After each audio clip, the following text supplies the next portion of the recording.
Hi everybody, I believe it's day 74 today, and I have just had a day or so since my daughter left of cleaning and rearranging the room and getting the single mattress that was on the floor up against the wall and just reorganising myself because I think it got a bit mad in there. But anyway,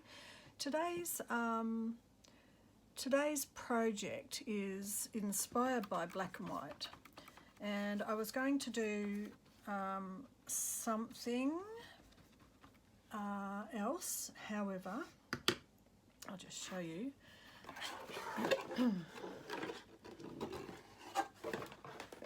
I've got a little local Indian shop that, hair tie off my wrist. They sell saris, and I discovered it a couple of weeks ago, and I picked up some of this cheesecloth, which is what they sell for the thinnest undergarment under a sari, and it's cotton. And I asked her if she had cheesecloth, and she said this is cheesecloth, and so it's very fine, very thin. And so what I've done is cut up a whole heap of strips, and I've got somewhere else I've got some that I've actually dyed a blue and a pink, but some of these are ready for coffee staining, so I've done a few variety of shapes and sizes. But this is what I got the first time I went. I got the white only, but yesterday I popped in and I picked up, and they've got so many colours you don't even need to dye it. And it's only $4 a metre, so you can just get, a quarter of a metre of each colour if you want. It's pretty. Anyway, support your local shops that no one else might know about, is what I think. So I got some blue, so I've just cut them down into strips, and I got a brown. This was the closest I could get to an antique. There was a pale yellow manila folder type of colour, which I might get some of another time. But for now, I just grabbed some of these. I like these colours together. And so I've still got this much left over. I got a metre of each. So I realised that I didn't have a box to put them in. That's basically what I realised today. So I found I had some punches off eBay. I got very, very cheap. Thanks, Jill. That was a good bargain. And I thought what I would do was cover the box and make it pretty to hold my cheesecloth. So I will speed up. I'll have a chat first for a bit, but then I'll speed it up, and then it will have to dry, and then I'll have to come back and collage and Mod Podge, so it'll sort of be a bit lengthy.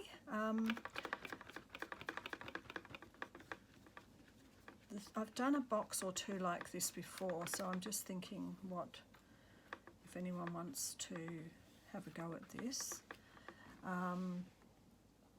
You don't technically need, so these two sides are going to be outside, that's going to be outside, but you don't necessarily need to do the inside bits because they won't be showing from the outside.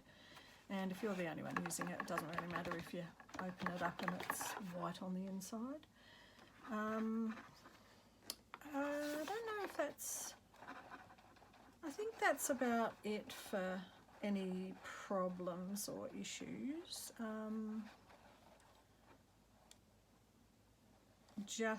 I guess one thing is once you put the paper on over the top,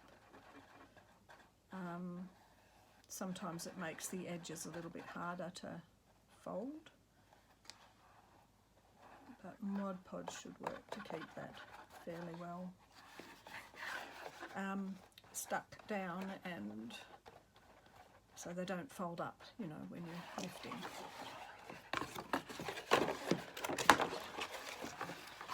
So this is a Montmartre black gesso. It's really, really plasticky. It's a very cheap variety. But I've found that with the Mod Podge or a gloss sealer of some sort over the top, that you don't notice it. In fact, let me show you. This was just a tin with some nougat in. I maybe I did about 2 layers and then a couple of layers of a clear but gloss varnishy thing. And you know, once you've opened it, this tin was always a little bit hard to open, but you know, you don't paint in on the part that sits in here, and you can hold in there whatever. Oh, I forgot I had those because I did this a while ago. Oh, they're good. I'm glad I rediscovered what I'd put in there. But that's the premise. You make it very covered and, well, in this case I'm going to collage black and white on the top. So anyway, I'll stop rambling now and just get on with painting it, and I'll come back a bit later after I've painted it and dried it.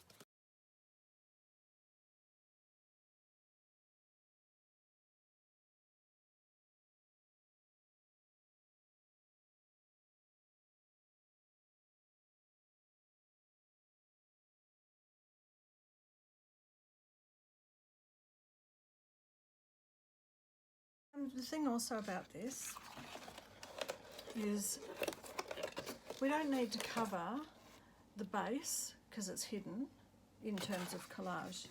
What will be seen is the 2 sides, not even this bit, the lid, because that will be at the back if you put it, you know, into a shelf.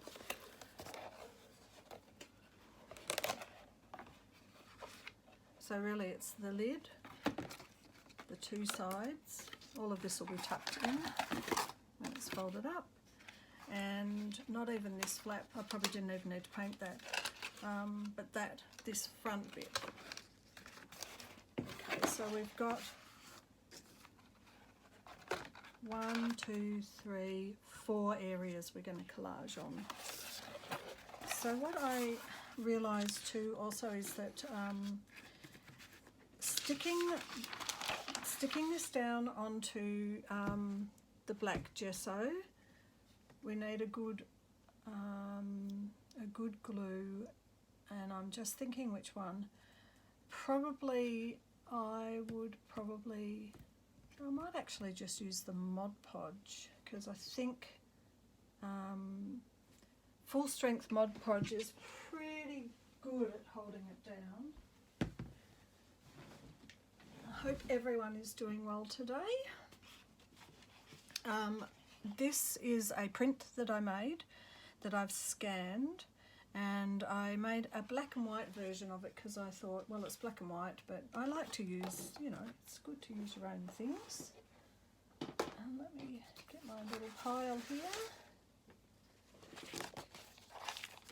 So this is how it came out. So I thought I'd like to use that, and what else? Oh, and here's another one of my scans, but I've made that like a card. So that was when I thought I was going to make a little journal or a signature with a pocket. So anyway, that wasn't what happened. So I got this little bag in the mail with an order, tin. Some little black and white bits and pieces inside.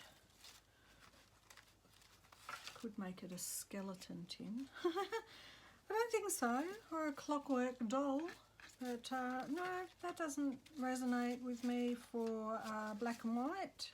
Well, that's white. I mean, it is black and white, but it doesn't resonate with me for a box that holds my cheesecloth. That doesn't make sense.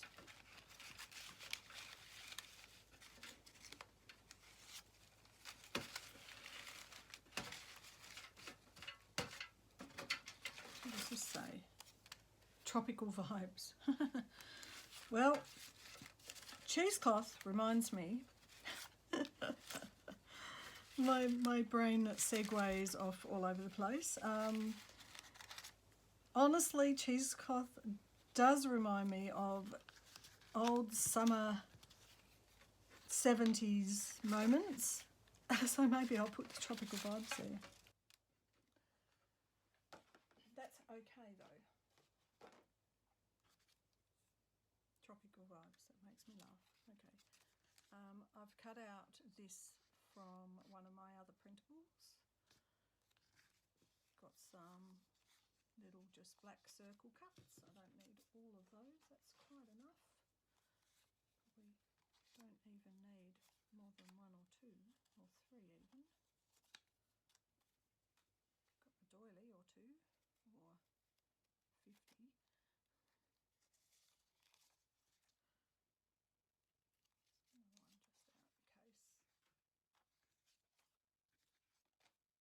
Right, let's see what we're going to do. Right, so this will be the lid and it'll be facing it.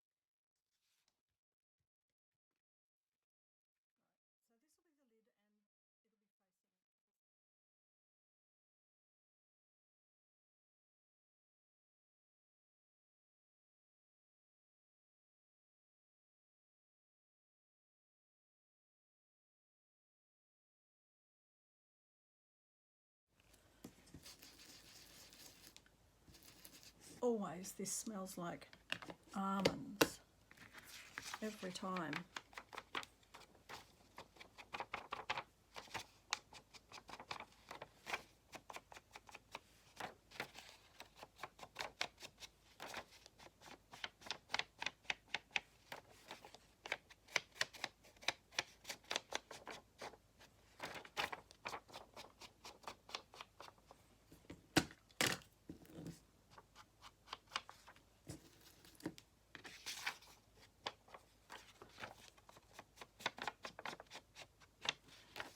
Now I just want to see what happens if I do a bit of that. Kind of like that effect, so I might do a bit of that over it to age it up a bit.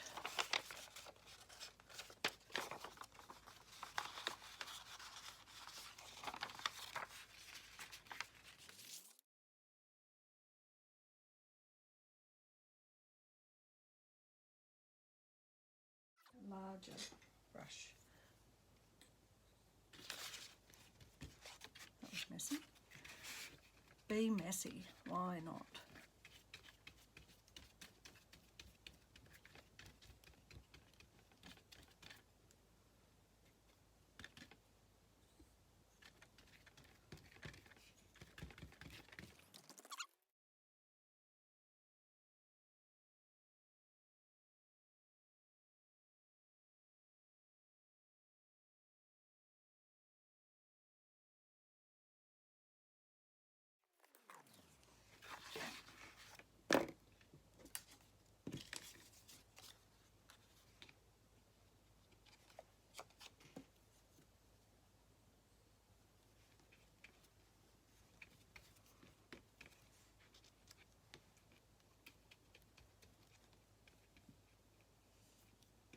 Alright, so I'm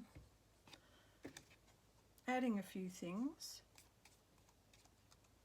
They'll require time to dry, of course.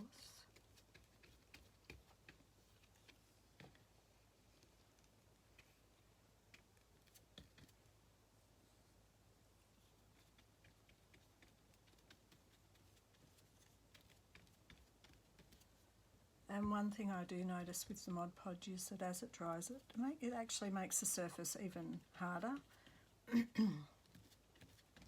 Like I've shown in a couple of the other ones where they make it look almost like balsa wood sometimes.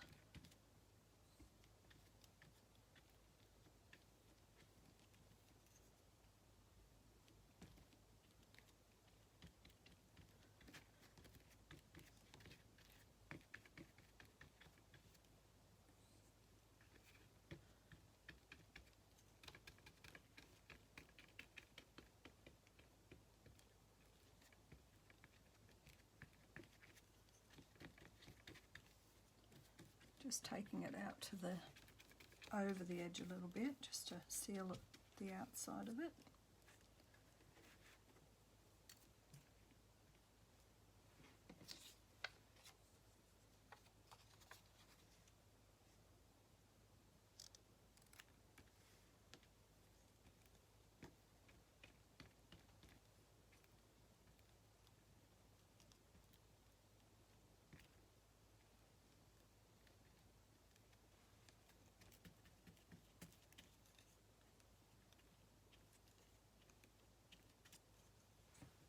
there you have it. That's the top. I'm going to make this part 1 because I've got a lot of other things to do today, and we'll come back when that's dried and do the other ones, and also just cover these other areas. So I will see you in part 2.